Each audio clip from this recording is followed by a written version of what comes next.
হযরতে বেলাল বলেছিল উমাইয়া তুই আমাকে যত রকম করে পটা না রে, তুই আমাকে যত রকম করে বল না রে, আমি নবীর কলমা ছাড়ব না। হযরতে বেলাল যখন এই কথা বলেছে হারামি উমাইয়া হযরতে বেলালের পায়ে একটা লাঠির আঘাত মেরেছে রে, যেমনই মোটা লাঠি দিয়ে মেরেছে হযরতে বেলাল জমিনে পড়ে গেল রে, ঘরের মধ্যে পড়েছে। হযরতে বেলাল যেমনই পড়ে গেল বাবা আমার নুনের বস্তা এনে নুনের প্যাকেটকে ছিললো, সেই লবণগুলো বলে বেলাল তোমার বুকের দিকে একবার দেখো রে বেলাল, তোমার শরীরে ফোঁসা ফোঁসা হয়ে আছে, মাংসগুলো ছিদ্র ছিদ্র হয়ে আছে রে বেলাল। ওরে বেলাল শুনে নাও, এই লবণ যদি তোমার শরীরে একবার দিয়ে দিই তোমার হাড্ডিগুলো ছান্দা হয়ে যাবে। হযরতে বেলালের দুইটা হাতকে বাঁধানো হলো, দুইটা হাতকে বেঁধে রে ঘর থেকে বার করে দিল বাবা। মক্কার মরুভূমির বালু, বালুর তাপ কত হবেন আপনারা বলুন? বালু যদি গরমে যায় কত তাপ হবে বলেন তো বাবা? সে হযরতে বেলালকে নিয়ে চলে গেলেন ময়দানে, মাঠে নিয়ে গেলেন দুইটা হাতকে বেঁধে। বলে উমাইয়া আমার এই দুইটা হাতকে বেঁধে তুই কোথায় নিয়ে এলি রে?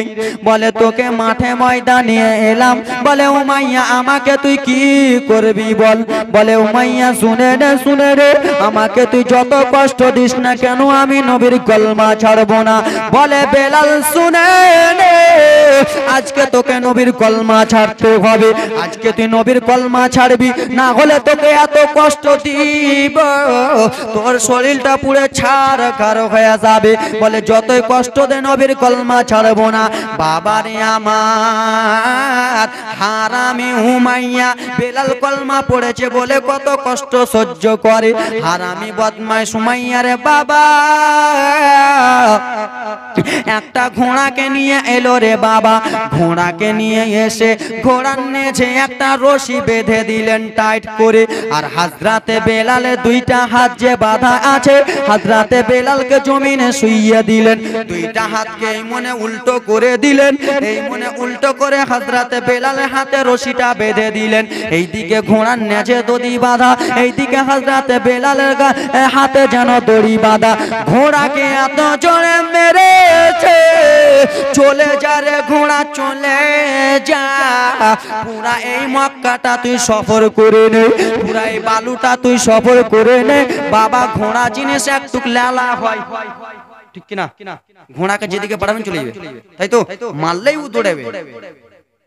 ব্রাদার মুসলমান আমার ঘোড়াকে যেমনই মেরেছে রে বাবা ঘোড়া ছুটতে লাগলো রে, এত জোরে ঘোড়া ছুটে হযরতে বেলালকে টেনে টেনে ঘোড়া নিয়ে যায়, টেনে টেনে ঘোড়া নিয়ে চলে যায়।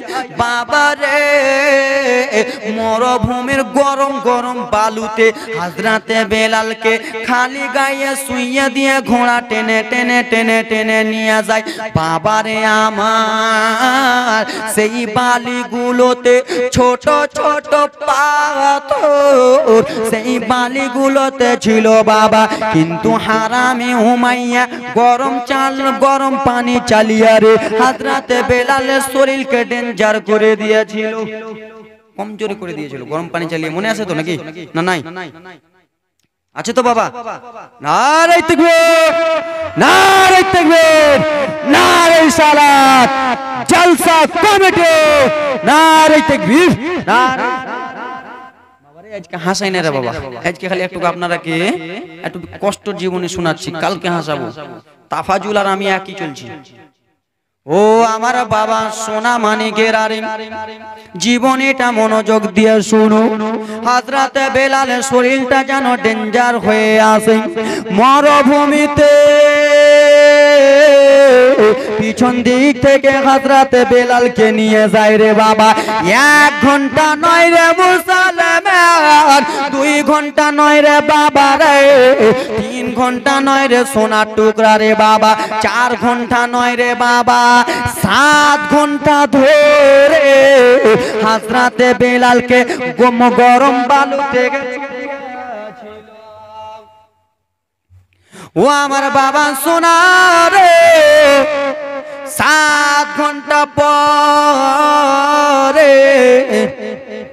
হযরতে বেলালকে উঠানো হলো। বেলাল কলমাটা ছাড়, তোর শরীরে মাংস নাই, তোর শরীরের মাংসগুলো পুড়ে খসে খসে গেছে রে, শরীরের হাড্ডিগুলো দেখা যায়। বাবা কষ্ট শুনো, নবীর আশিক বেলাল বলেছিল শুনো রে, আমার জান যদি দিতে হয় নবীর জন্য দিয়া দিব। বলে বেলাল দেখো রে, তোমার শরীর থেকে রক্তগুলো জমিনে পড়ে। ওরে বেলাল তোমার শরীরে ছোট ছোট পাথরগুলো ঢুকে গেছে রে, তোমার শরীরে ছোট ছোট পাথরগুলো কালো কালো ঢুকে আছে রে বেলাল। এই কথা যেমনই বলে হযরতে বেলাল 2 চোখের পানি জমিনে ফেললেন, 2 চোখের পানি জমিনে ফেলে ফেলে কান্না করতে লাগলেন। হারামি উমাইয়া আমার শরীরে পাথর আছে তুই কিসের জন্য বললি রে? আমি জানতাম না ভালো হতো, আমার শরীরটা জ্বলে যায়, আমার শরীর এত জ্বলে রে উমাইয়া, আমার শরীরটা জ্বলে যায়, আমার শরীরের পাথরগুলো টানো। যেমনই উমাইয়া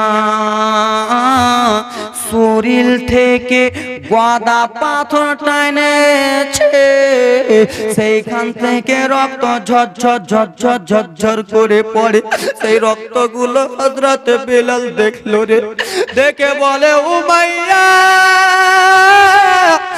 আর কত কষ্ট দিবি রে, আর আমাকে কষ্ট দিস না রে উমাইয়া, আমি আর সইতে পারি না, পাথরগুলো শরীরে ঢুকেছে, আমি যদি শরীরটা মচকাই রে, পাথরগুলো শরীরে আঘাত করে, শরীরটা যদি আমি এই রকম করি রে, পাথরগুলো আঘাত করে। উমাইয়া রে কষ্ট দিস না, কোন বলে নবীর কলমা ছেড়ে দে। নবীর আশিক বেলাল বলে উমাইয়া শোনো রে, এই ব্যথার চোটে বেলাল আমি মরে যাব, কিন্তু নবীর কলমায় আমি ছাড়বো না। বাবারা হযরতে বেলাল বলে ব্যথার চোটে আমি মরে যাব, নবীর কলমা কিন্তু ছাড়বো না। বলে নবীর কলমা তুই এখনো ছাড়বি না রে, গরম পানি চালালাম তোকে, গরম পানি চালালাম, মরুভূমিতে ঘোরাঘুরি করালাম, পিঠে পাথর ঢুকলো, লাঠির আঘাত করলাম, তাও তুই কলমা ছাড়বি না? বলে না।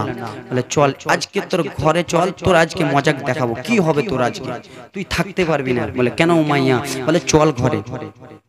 হযরতে বেলালকে সন্ধ্যাবেলা ঘরে নিয়ে গেল রে, রাত্রি 10টা যেমনই বেজেছে, তেমনি বাবা হযরতে বেলালের কাছে উমাইয়া এসে আরেকবার জেনে নাই, বেলাল তুই নবীর কলমা ছেড়ে দে। বেলাল বলে ছাড়বো না। হারামি উমাইয়া বদমাইশ দৌড়াতে দৌড়াতে ঘরে চলে গেল রে, ঘরে যে যেন একটা নুনের বস্তা নিয়ে এলো। আপনি কি বলেন? নুনের বস্তা নিয়ে এলো, নুনের বস্তা নিয়ে এসে বলে বেলাল তুই যদি নবীর কলমা না ছাড়িস রে, তাহলে সমস্ত লোককে তুই মুসলমান বানিয়ে দিবি, তুই নবীর পক্ষে হয়ে যাবি। আর তুই যদি নবীর পক্ষে হয়ে যাস, তোর আজানের আওয়াজ এত সুন্দর রে, তোর আওয়াজ এত সুন্দর, লোকেরা দেখে তোকে পাগল হয়ে যাবে রে বেলাল। হযরতে বেলাল বলেছিল কেন আমাকে আর ভয় দেখায়ও না, আমার অর্ধেক জীবন তো শেষ করে দিয়েছিস রে, আর কি করবি, আমাকে ছেড়ে দে উমাইয়া। বলে না আর ছাড়া যাবে না। হযরতে বেলালের শরীরে লবণ গুলো চালালো রে। আব্বারা আপনারাই বলুন, ফোঁসাতে যদি লবণ চালানো যায় আপনারা হাসবেন না কাঁদবেন? কাঁদবেন। আর যদি আপনার গোষ্ঠী থাকে বা বংশ থাকে যে আপনাকে এরকম লবণ চালালো, তার গোষ্ঠীর খানদান শেষই করে দেবেন, ঠিক কিনা? দড়িয়া দড়িয়া নেংটি বেঁধে বেঁধে মারতে যাবেন, ঠিক কিনা বাপ? এত মারা মারবেন। এই যুগে যদি আমাদের মুসলমানকে কেউ যদি এরকম করে, আমরা বসে থাকবো? কুত্তার মতন মেরে আসবো রে, ঠিক কিনা? কুত্তার মতন মেরে আসবো। ভাবিস না মুসলমান কমজোর, ভাবিস না সুন্নি মুসলমান কমজোর, আছে ভিতরে দম আছে।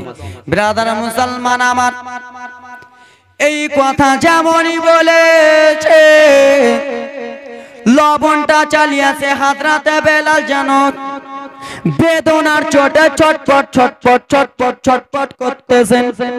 হযরতে বেলাল বুকের শরীর নিয়ে শুধু এইরকম করে, উমাইয়া রে শরীরের জ্বালা আমি আর সইতে পারি না রে উমাইয়া, আমাকে ছেড়ে দে ছেড়ে দে। উমাইয়া ছাড়লো না বাবা, পিছন দিকে করলো হযরতে বেলালের পিঠ মুবারক রে এখনো পাথরগুলো ঢুকে আসে বাবা।